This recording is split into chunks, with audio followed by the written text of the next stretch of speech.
The smell of dinner still filled the air when I heard it. Her laugh. Sharp, bright, familiar. It came from the living room, slicing through the soft hum of the TV. I froze with a towel in my hands, my fingers still wet from washing the dishes. His voice followed, low and playful, a tone I hadn't heard in months. I took one step forward, then another. The floor creaked beneath my bare feet. From the kitchen doorway, I saw them, my husband and my best friend, on my couch. Her hand on his arm, his smile wide and careless. The world shrank to the size of that moment. My knees trembled, but I didn't speak. Not yet. The room smelled of wine and betrayal. She turned first, eyes wide, mouth open, but no words came. He turned slower, guilt written across his face like a confession I hadn't asked for. I stood there, holding the towel like a weapon I'd never use, feeling something inside me break and bloom at the same time. For years, I'd given everything, my body, my time, my peace, to keep this house together. Now I realized I had been keeping a graveyard alive. That night, I stopped being his wife. I stopped being her friend. And for the first time in years, I started being mine. If you've ever given all your love just to be forgotten, this story is for you. Subscribe and turn on the bell. Here, we tell stories that deserve to be heard. Before him, I used to fill every room I entered. Not because I was loud or dramatic, but because I carried a light that couldn't be ignored. I laughed easily. I ran when it rained. I made plans just to see where life would take me. I wasn't perfect, but I was whole. I had a job I loved, friends who made me cry from laughing too hard, and a little apartment that smelled like coffee and freedom. My mother used to say I was too much, too ambitious, too emotional, too alive. I thought it was a flaw until I met him. Mark didn't call me too much. He called me refreshing. He said my energy made him feel alive. And for a while, it felt like we were the same kind of wild. He was charming, confident, the kind of man who made waiters smile and old ladies blush. He listened like my words mattered. He touched me like I was something delicate. I thought I'd found someone who could hold all of me without asking me to shrink. I was wrong. The first time he made me feel small, it didn't even sound like criticism. We were getting ready for a wedding, and he said, "You'd look stunning in something a bit more fitted." I laughed it off, changed my dress, and told myself it was love, not control. That's how it begins, not with cruelty, but with suggestions. Not with yelling, but with small edits to who you are. A different color of lipstick, less time with friends, more weekends at home. It felt like compromise. I thought that's what love was, meeting in the middle. I just didn't realize I'd be the only one walking toward it. When we got married, I told myself it was everything I'd ever wanted. He was attentive in public, polite to my parents, good with kids. Everyone said I was lucky. I smiled, pretending not to notice how my voice had gotten quieter, how my laughter had turned into a whisper. The first months were soft, like a dream made of routine. Mornings started with coffee and kisses. Nights ended with movies and plans for the future. But little by little, something shifted. His affection became conditional, his love a checklist I could never quite complete. The house had to be spotless. Dinner had to be ready. I had to look rested, even when I wasn't. "You're so strong," he'd say when I did everything alone. I took it as praise. It was really permission for him to stop trying. I didn't notice the walls closing in. I just kept decorating them. When the promotions at work came slower, I told myself it was fine. When I stopped seeing my friends, I said it was just a phase. When I started sleeping less and eating whatever was left after he was done, I told myself it was normal. Love, I thought, required sacrifice, and I was good at sacrificing. I didn't even notice when I started disappearing. It began in small ways: the skipped breakfasts, the canceled plans, the long sighs in the bathroom when no one was listening. The scale didn't change overnight, but my body did. My reflection grew softer, slower, heavier. I blamed myself for every pound. I told myself I'd fix it when things calmed down, when he helped more, when the house didn't feel so heavy. But things never calmed down. He went to the gym, I went to the grocery store. He ran marathons, I ran out of energy. He'd come home glowing, sweat on his skin, stories on his lips. I'd be in the kitchen, hair tied up, sleeves rolled, pretending not to notice the distance growing between us. He'd say, "You should come with me sometime."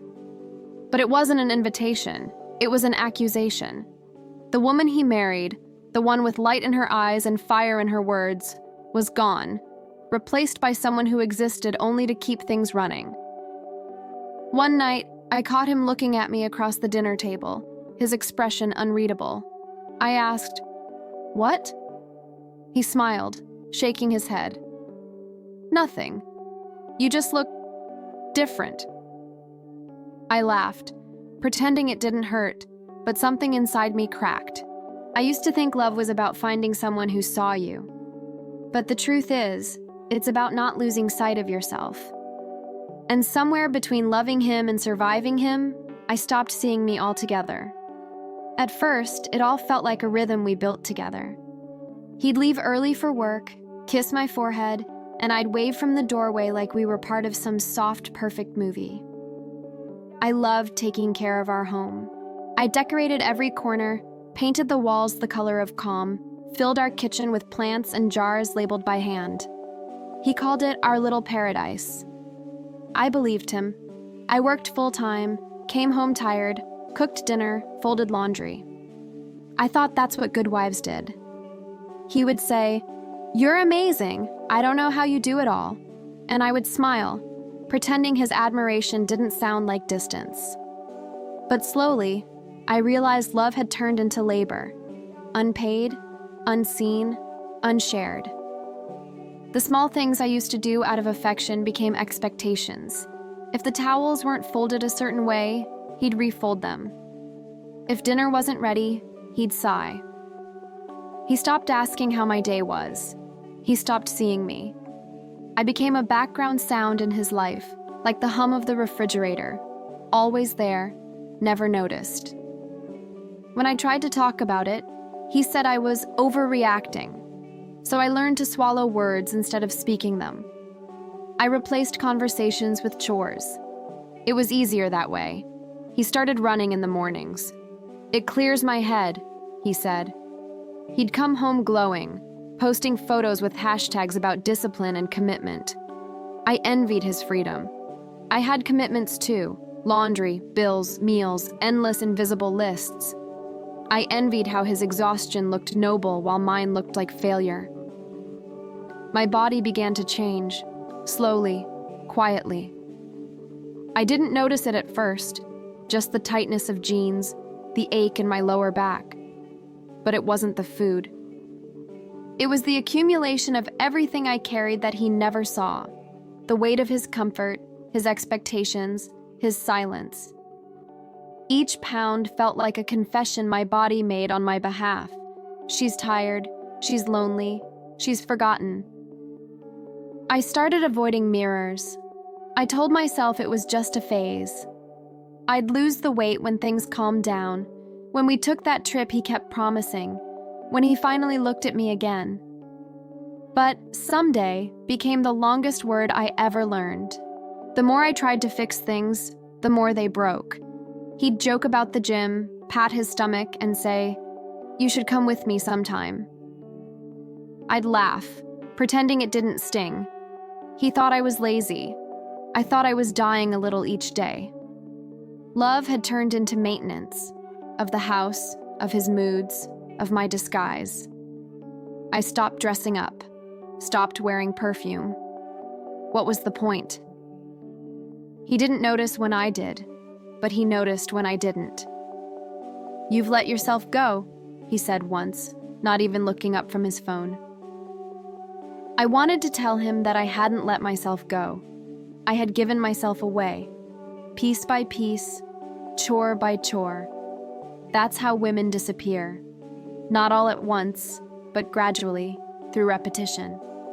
Every plate washed, every apology whispered, every night spent waiting for a man who no longer comes home for dinner. I started sleeping less. My body ached in new ways. Some mornings I woke up with my jaw tight, realizing I'd been clenching it all night. My dreams became lists of things to do. The sound of his alarm became a countdown to exhaustion. I told myself this was just marriage. Everyone struggled. But the truth was, I had become a ghost in my own life. I was living next to someone who treated my existence as background noise. The kitchen became my world. It was the only place I still felt control. I cooked elaborate meals as if taste could replace affection. I fed him love disguised as food, hoping he'd feel it, see it, remember me. But love served cold doesn't heal. It only confirms what's missing. The first time he came home late without calling, I stayed up waiting, lights on, dinner cold. When he finally walked in, I asked where he'd been. He laughed. "Relax, it's just work."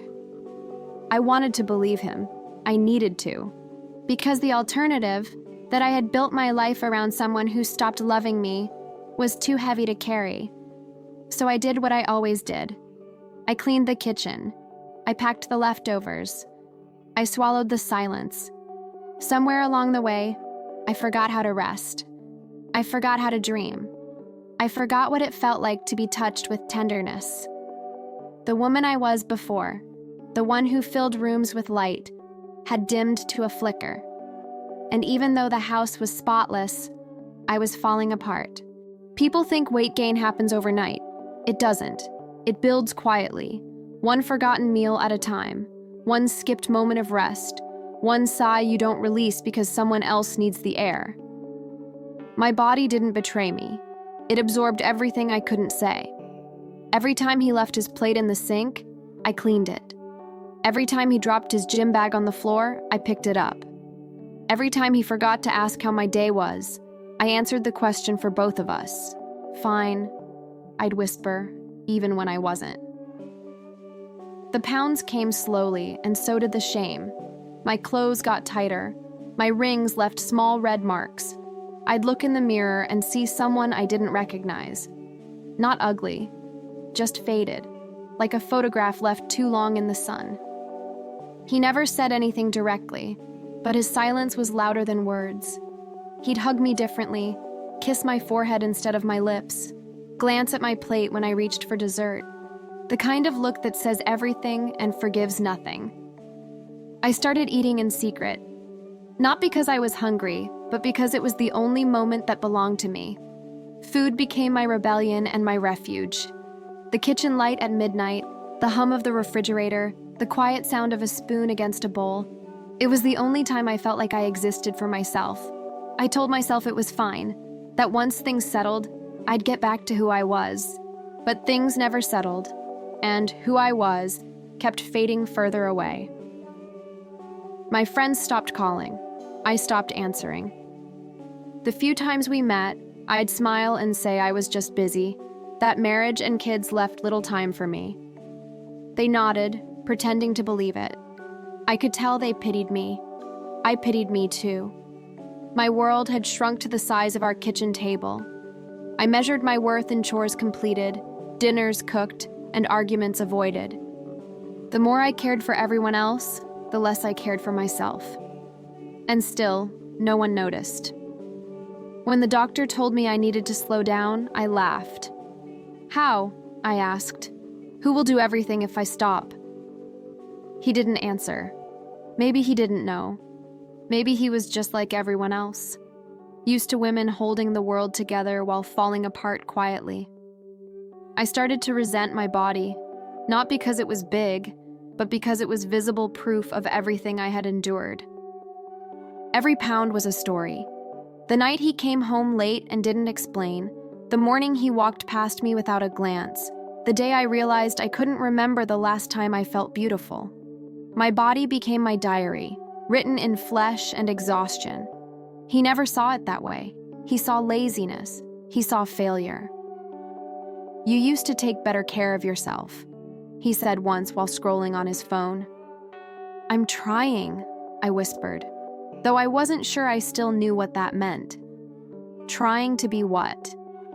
To look like who? The woman he married no longer existed because she had been replaced by someone who did all the work of love with none of its rewards. I used to think marriage meant partnership. Now I understood it meant performance. He performed happiness in public, I performed strength in private. We were both pretending, but only one of us was exhausted. The nights grew longer.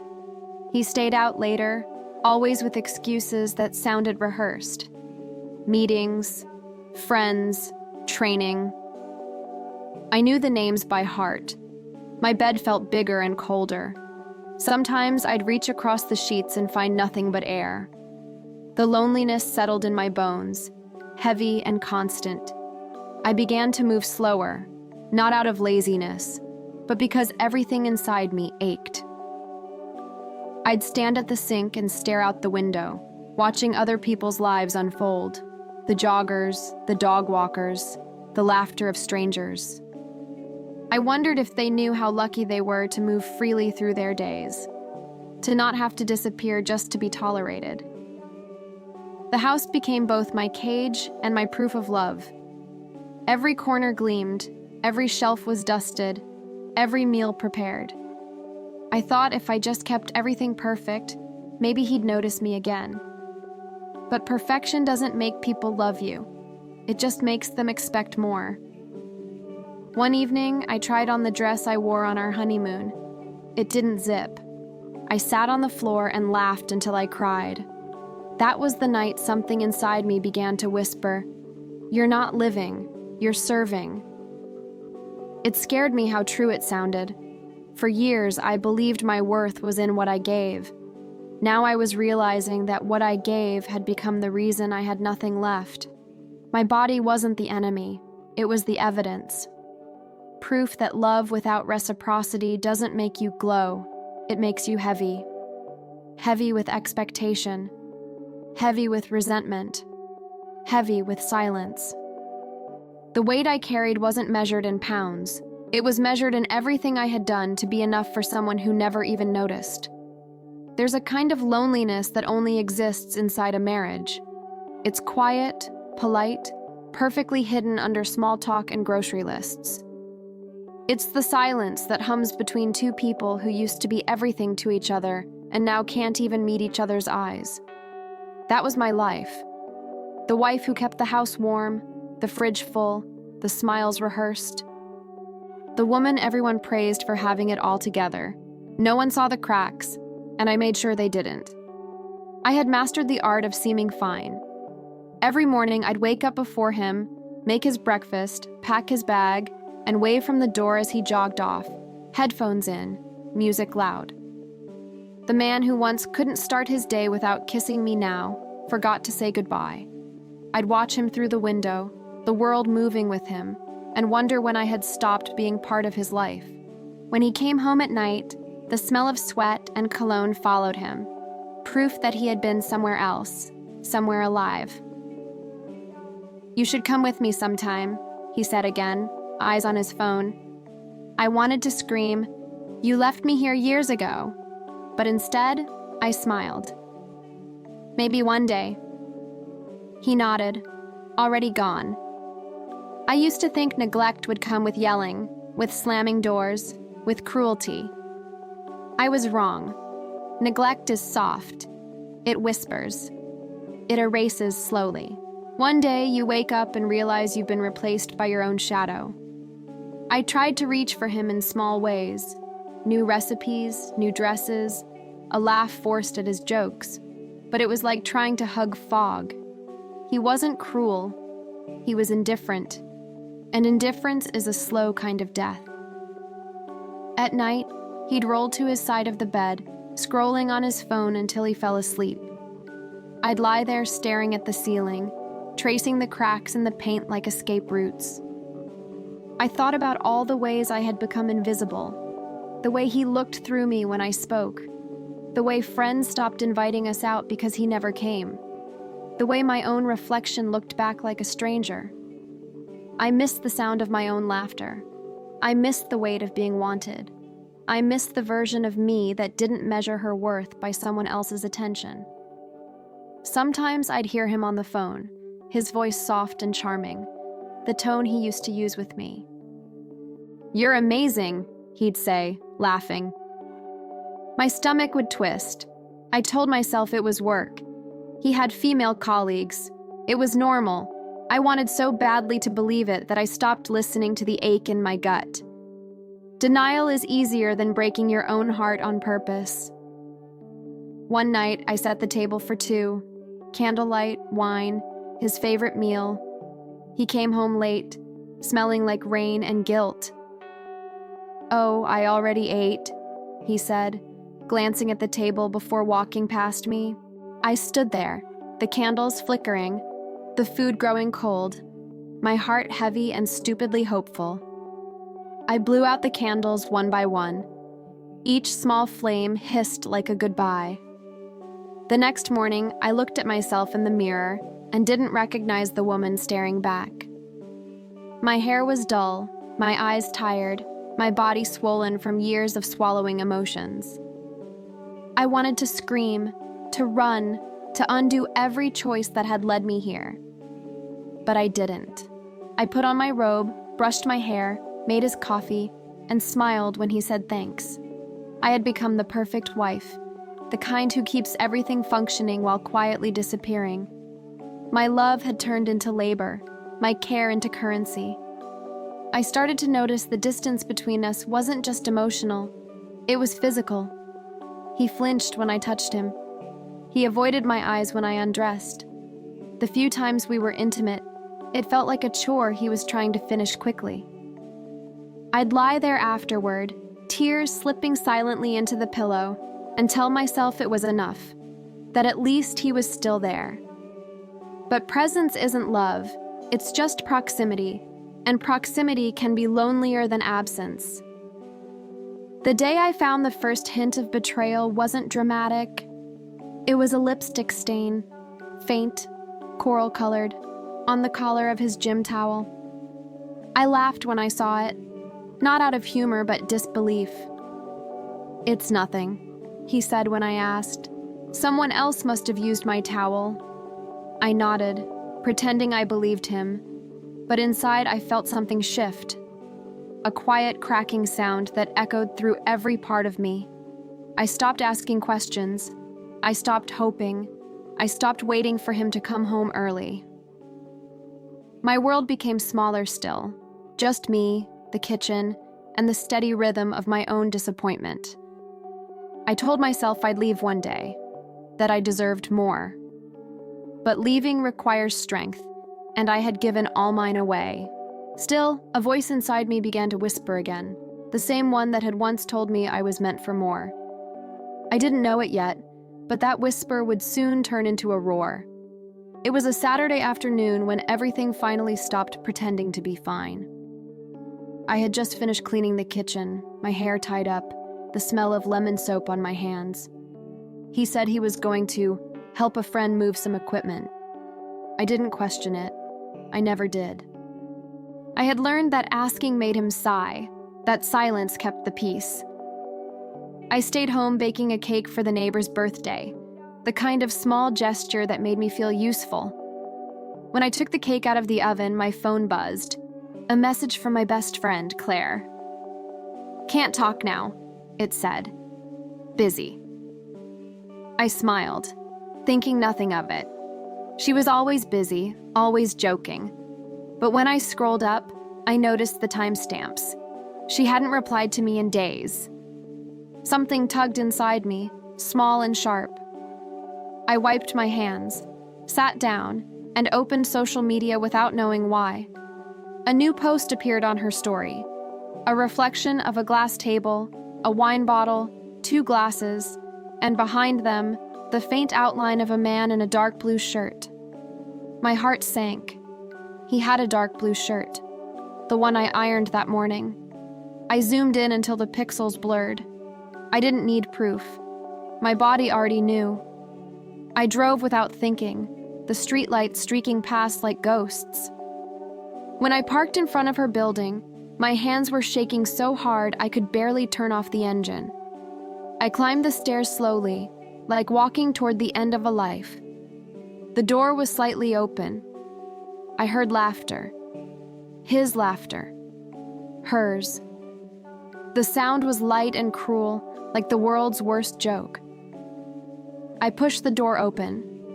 There they were, my husband and my best friend, on her couch, wine glasses half full, guilt nowhere to be seen. For a moment, none of us moved. Time folded in on itself. Claire's smile froze first, then his. "It's not what it looks like," he said, voice trembling. I almost laughed. "Then what is it?" I asked, but the words came out softer than I expected. I wasn't angry. I was empty. He stood up, reaching for me, but I stepped back. The room smelled of perfume and betrayal. I felt my body detach from the moment, like I was watching someone else's tragedy unfold. I thought about every morning I'd made his breakfast, every night I waited for him to come home, every time I defended him when people said I looked tired. I thought about all the times Claire had hugged me, whispering, "You're the strongest person I know." I wanted to scream, to throw something, to break every fragile thing in that room, but instead, I just nodded. "You two deserve each other," I said, and turned around. My legs carried me down the stairs, out the door, into the street, where the cool air hit my face like freedom disguised as pain. I didn't cry until I got to the car. Then I sobbed, deep, shaking sobs that came from somewhere older than the marriage itself. I cried for the woman who had tried so hard to be good, to be enough, to be loved. I cried for every version of me that had believed this was what she deserved. I drove home in silence. The house felt different when I walked in. Too clean, too quiet, like a crime scene after the body's been moved. I sat at the table and stared at the half-eaten cake. The frosting had started to harden. I laughed, a small, bitter sound. "Happy birthday to me," I whispered, though it wasn't my birthday. That night, I packed his things, not out of rage, but out of clarity. Folded shirts, gym shoes, his favorite watch. Every item felt like evidence. When I finished, I looked around the room and felt something strange. Peace. It wasn't loud or triumphant. It was steady, like the sound of my own breath finally returning. I realized then that he hadn't broken me. He had freed me. For years, I had been holding the wrong hand, waiting for a man who was never really there. Now I could let go. I went to bed alone for the first time in years. The sheets felt cold, but they were mine. When I closed my eyes, I didn't see him. I saw me, tired, yes, but alive. That night, I promised myself something simple. I would never disappear again. The morning after he left, I woke up expecting to feel destroyed, but instead, I felt still, like the silence after a storm when everything is broken but finally honest. The house was quiet, too quiet. His shoes were gone. His scent was gone. Even the air felt lighter. I walked into the kitchen and found a cup he'd left behind, a ring of coffee at the bottom, cold and bitter. For years, I would have washed it immediately. That morning, I didn't. I sat down and stared at it, letting the mess exist. I realized how many years I'd spent cleaning up after him, erasing any sign of imperfection. Maybe that's why I had disappeared, because I had been too busy keeping everything else spotless. For the first time, I didn't rush to fix it. I just let it be. That small act felt like rebellion. The day went on slowly. I opened the windows, changed the sheets, played music I hadn't listened to in years. It felt strange, like meeting an old friend after a long silence. I danced a little, awkward and clumsy, but my body moved.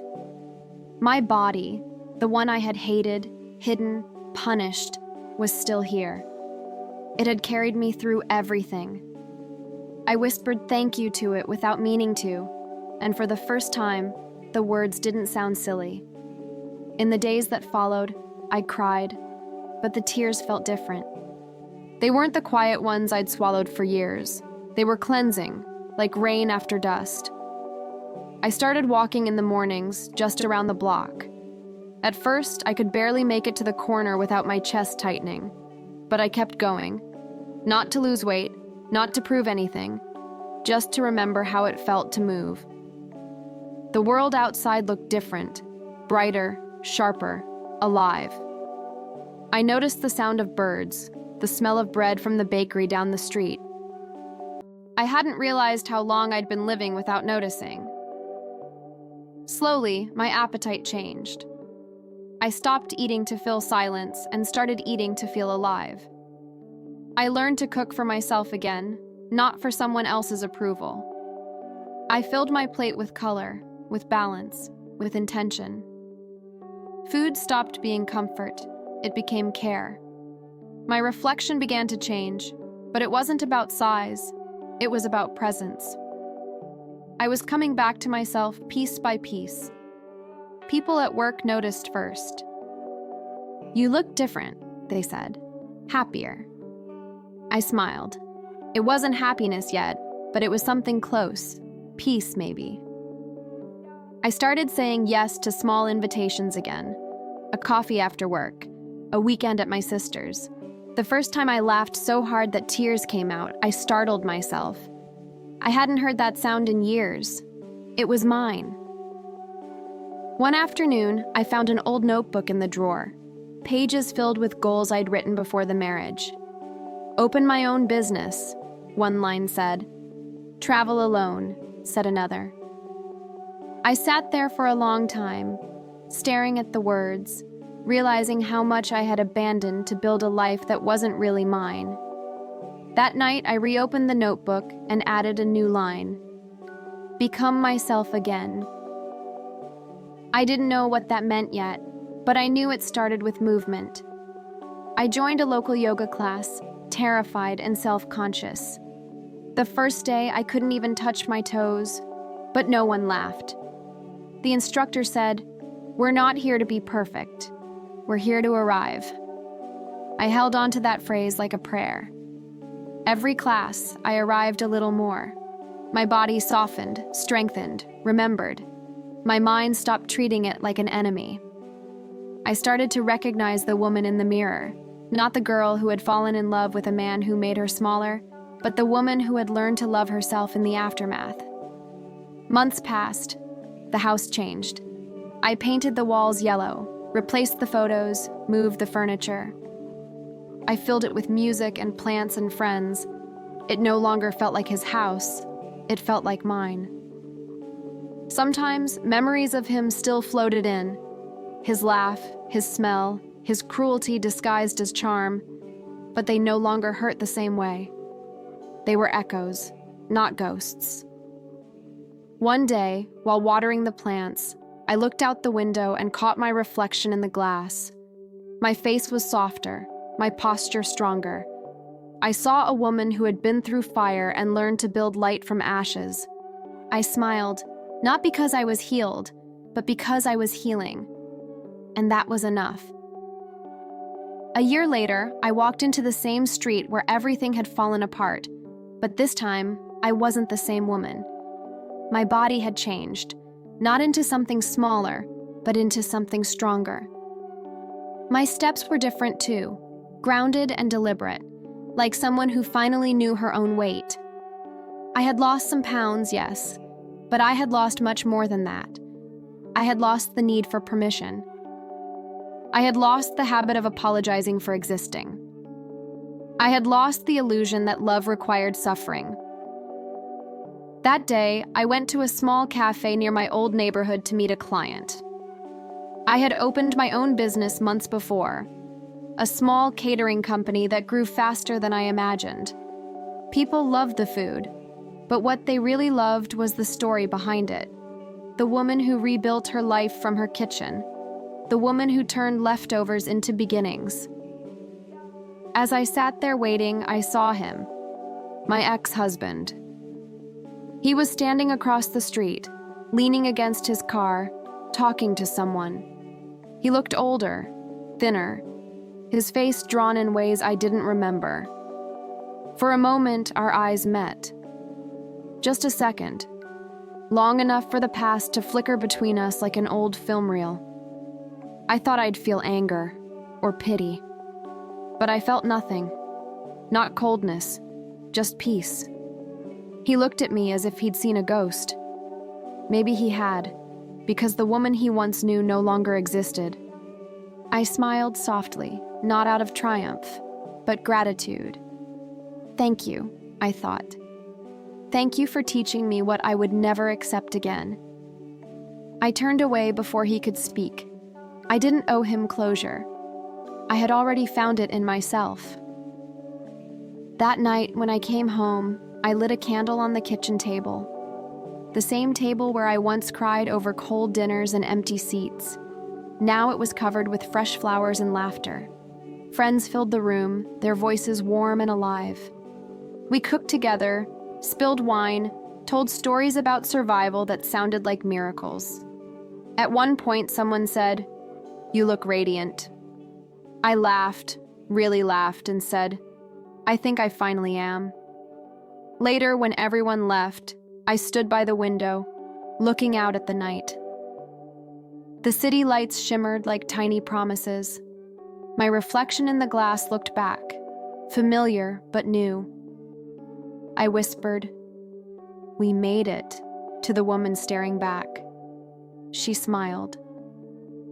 For years, I had mistaken disappearing for love. Now I knew the truth. Love doesn't demand your silence. It asks you to stay. Stay in your voice. Stay in your dreams. Stay in your body. My life wasn't perfect, but it was mine. And that was everything. If you've ever lost yourself trying to be enough for someone else, know this. You were never the problem. You were the light they couldn't handle. You don't need to shrink to be loved. You just need to remember who you are. And I did. I remembered.